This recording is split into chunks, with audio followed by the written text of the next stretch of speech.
Good morning, my friends, subscribers, followers, viewers, silent viewers. Breakfast time. Ang breakfast po natin ay hot pandesal. Ayan po, hot pandesal. Isang basong mainit na kape. At saka po, isang buong buko. At fresh buko juice. Iyan po ang ating almusal. Kain po!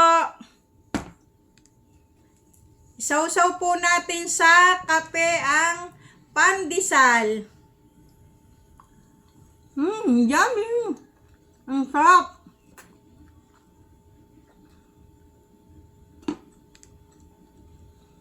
Buko.